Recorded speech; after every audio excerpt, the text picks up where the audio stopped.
Hello Google Earth teachers. We're going to go over a lesson on how to integrate content that you put on Google Earth into another application that Google has called My Maps. You might want to do this because your kids are using Chromebooks and Google Earth doesn't work on a Chromebook. But every student's account has a My Maps account, and the information that you create here on Google Earth can go right into that. So you would be developing on Google Earth and letting students do activities on their My Maps account. That's just what we're going to do here. I've got this third grade lesson, and what I've done is place these famous explorers out in the middle of the Atlantic Ocean, and with information listed here in the place marker about the patron country and where they explored in the New World, I'm going to have the students connect the patron country to the exploration place on the globe with a path. Now, the last thing they're going to do is take a quiz, and the quiz really is an effort to get them to look closely at the map and to make associations with various things. So I've got a nice KMZ file over here that I've created. All the points on the map, of course, are all these things listed here, and I saved this on my desktop in a file called Exploration of the New World. Alright, now when I have a KMZ file, that's when I can consider putting things into my maps. And what I'm going to do is go to my application stamp, and I'm going to look for the My Maps app. This is now in every student's account in Botetourt. They have a Maps. It probably says My Maps. I don't know why they're different in different versions of things, but this is where they'll click.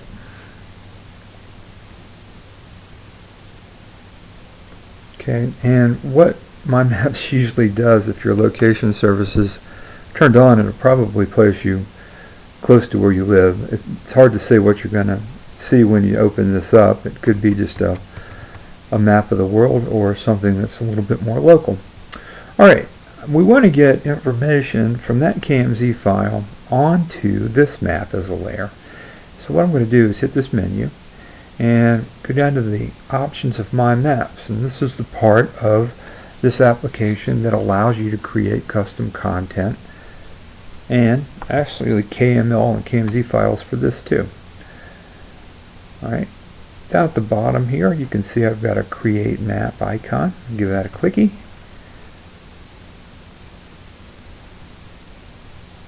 And if you're one who likes to read screens, I always look for the verbs and terminology that helps me figure out what I want to do, and I see add a layer or import. Well, I already have a default layer here ready to have something into, and this is where I'm going to choose to import my KMZ file. The first thing I'm going to do is go ahead and give this a title as a layer. I'm going to call this Explorers.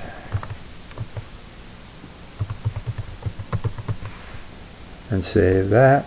So now this layer is going to be called Explorers, and we're going to hit the import button, upload,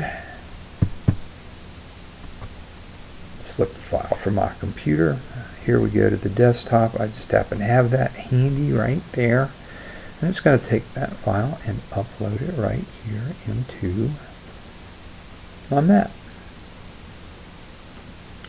Watch the loading function work. And here it comes. There we go. All the points that I had on the Google Earth project magically appear right here on our two-dimensional map. If you look at the side panel over here, we have all of those places. Alright, what about editing them? I said, for instance, I have to move Ponce de Leon to his patron country. I don't know why his image isn't showing up there. Let me give this a try too.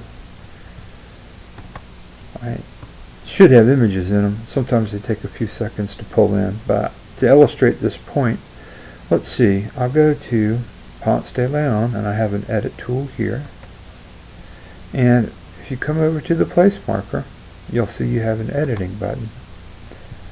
Right now all this is active. I can move it to a new location. Alright, put Ponce de Leon right in Spain, his patron country. And he explored Hispaniola, which I have linked as part of the map.